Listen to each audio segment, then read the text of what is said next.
Exercise का question 9, chapter भी है आपका 9। तो क्वेश्चन में बताया गया कि एक ऑब्जेक्ट है जो 3 centimetre is place 14 centimetre in front of a concave lens और फोकल लेंथ 21 सेंटीमीटर। तो देखिए बच्चों, यहाँ पे क्या है कि आपको एक कॉन्केव लेंस दे रखा है ये, और कॉन्केव लेंस के सामने कितने डिस्टेंस पर 14 सेंटीमीटर की डिस्टेंस पे एक ऑब्जेक्ट रखा है इन्होंने, ये हो गया 14 सेंटीमीटर की डिस्टेंस पे, और ऑब्जेक्ट की हाइट दे रखी कितनी 3 सेंटीमीटर, और फोकल लेंथ इसकी जो है वो कितनी दे रखी है आपको यहाँ पे 21 सेंटीमीटर। तो डिस्क्राइब करना है इसकी इमेज के बारे में, और ये अभी सेकेंडरी क्वेश्चन है, मैं इसको अभी बात को बताता हूँ। तो इमेज के बारे में देखिए, तो सबसे पहले हम यहाँ पे फॉर्मूले के लिए मैं साइन कन्वेंशन निकाल लेता हूँ, क्योंकि इसकी बहुत जरूरत पड़ती है इन क्वेश्चनों के लिए। तो देखिए पहले ऑब्जेक्ट का जो साइज, यानी कि साइज का मतलब हाइट की बात करें, तो ऑब्जेक्ट की हाइट को हम लिखते हैं किससे, h1 से, और हमेशा ऑब्जेक्ट सीधा रखा जाता है तो इसको हमेशा किस में लेते हैं आप, प्लस में। तो ये ऑब्जेक्ट का जो वैल्यू दे रखी 3h1, ये आपको लेंगे प्लस में। फिर आपको कहा गया है कि ये ऑब्जेक्ट जो है वो लेंस से कितनी डिस्टेंस पे रखा है 40, इसका मतलब ये u हो गया। और अगर ऑब्जेक्ट को हम लेफ्ट साइड में रखते हैं, यानी कि ये राइट साइड है और इधर का पार्ट क्या है, लेफ्ट, यानी कि इंसिडेंट रे की डायरेक्शन में हमेशा प्लस में लेते हैं और अपोजिट में क्या लेते हैं, माइनस। तो मैंने यहाँ पे राइट और लेफ्ट के हिसाब से लिख दिया ताकि आप आसानी से समझ पाएंगे। तो सीधी बात है, अगर आप इधर रखेंगे तो ये नेगेटिव में आएगी इसकी वैल्यू, और अगर ऑब्जेक्ट इधर रखते हैं तो पॉजिटिव। तो हमने यहाँ पे ऑब्जेक्ट को रखा इधर की तरफ, तो इसलिए इसकी वैल्यू हम लेंगे माइनस में। तो ये माइनस की कितनी आ गई आपके पास, 14 सेंटीमीटर। अब यहाँ पे फोकल लेंथ दे रखी है किसकी, कॉनकेव की। तो देखिए कॉनकेव के लिए जब भी कोई लेंस या मिरर होता है तो हमेशा उसकी वैल्यू क्या लेते हैं, माइनस, इसलिए हम यहाँ पे इसकी वैल्यू कितनी लेंगे, माइनस की 21 सेंटीमीटर। अब हमें इमेज के बारे में बताना है, तो इमेज के बारे में क्या बताएंगे कि कहाँ बनेगी, इसका मतलब v निकालना है, और उसकी हाइट यानी कि साइज क्या होगा, यानी कि h2, ये दो बातें हम निकालेंगे।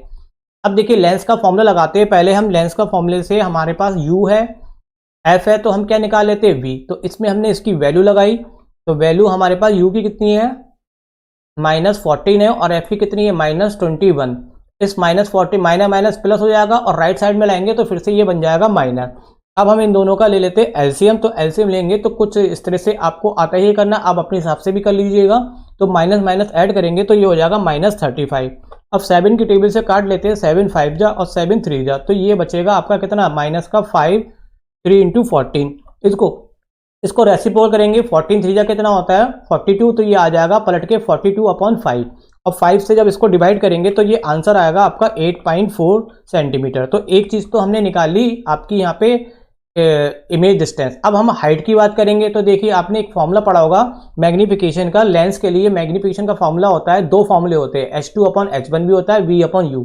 तो हम फिलहाल इतने ही फॉर्मूले का हम यूज करेंगे, तो मैं इसको लिख देता हूं केवल।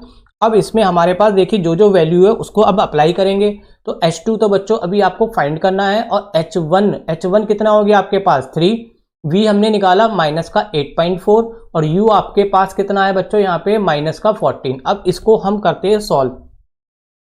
तो सॉल्व करने के लिए माइनस से माइनस क्या हो गया, कट हो गया, और इसको चलिए दोबारा था आगे, कोई बात नहीं। अब माइनस माइनस कट होके कितना आ गया, ये 8.4 इंटू 3, ये 2 टाइम्स हो गया, इसको काट दीजिए यहाँ से।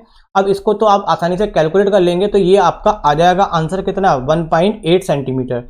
अब देखिए हमें इसकी पोजीशन के बारे में बताना था, इमेज के बारे में क्या है। तो v का साइन आया माइनस में, अगर माइनस में आया है तो इसका मतलब इमेज कहाँ बन रही है आपकी, लेफ्ट साइड में। तो देखिए यहाँ पे आप इमेज डिस्टेंस पे अगर लेफ्ट साइड की बात करते हैं तो देखिए नेगेटिव में आता है, और अगर लेफ्ट साइड में बात करते हैं तो हमेशा इमेज कैसी बनेगी, लेंस में कैसी बनती है, वर्च। और हाइट से भी देखिए तो हाइट आपकी प्लस में आई है, तो प्लस किसको शो करती है, इरेक्ट इमेज हमेशा कैसी होती है, वर्चुअल। तो यानी कि अब आपको समझ में आ गया होगा कि इमेज का नेचर कैसा, इरेक्ट है और वर्चुअल है। और जहां पे इसकी वैल्यू जो है वो ऑब्जेक्ट से कम आ रही है, क्योंकि ऑब्जेक्ट की हाइट थी वो 3 सेंटीमीटर है। हाँ, ऑब्जेक्ट की हाइट कितनी है, 3 सेंटीमीटर है, और यहाँ पे इसकी हाइट कितनी निकली 1.8, तो इसलिए ये डिमिनिश भी बन रही है। तो ये तो हमने किसके बारे में बता दिया, जो इमेज प्रोड्यूस हुई उसके बारे में हमने बता दिया। लेकिन अभी इसमें क्वेश्चन बचा हुआ है कि पूछा जा रहा है कि what happen if the object is move further away from the lens. तो इस क्वेश्चन को भी आइए देखते हैं कैसे करेंगे। तो देखिए सबसे पहले तो आप बात करिए कि यहाँ पे कौन सा लेंस था आपके लिए, यहाँ पे कॉनकेव था। तो कॉनकेव से कुछ इमेज इस तरह से बनती है, एक रे हम पैरेलल लेते हैं तो ये इधर चली जाती है, दूसरी रे हम डायरेक्टली ऑप्टिकल सेंटर लेते सीधी, तो यहाँ पे ये इमेज बन गई। अब क्वेश्चन में आपको बताया जा रहा है कि अगर हम ऑब्जेक्ट को मूव करते हैं further away from the lens, यानी कि हम इसकी इमेज को थोड़ा इधर रख के देखते हैं लेंस से दूर, तो रखेंगे तो एक रे पैरेलल तो वही जाएगी, और दूसरी बार हम ऑप्टिकल से जब निकालेंगे तो यहाँ पे इमेज बनेगी, तो इसकी हाइट ये होगी। इस तरह से अगर हम पीछे की तरफ दूर रखते जाए तो ये इमेज जो होती जाएगी वो छोटी होती जाएगी। और एक ऐसी कंडीशन आएगी जब ऑब्जेक्ट को हम रख देते इन्फिनिटी पे, तो इमेज जस्ट जाके कहाँ पे बनेगी, फोकस पे।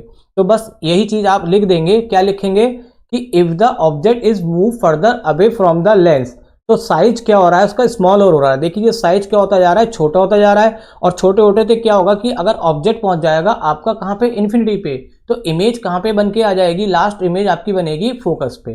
तो ये इसका क्वेश्चन का जो हो गया आपका आंसर, जो आपसे यहाँ पे पूछा जा रहा था।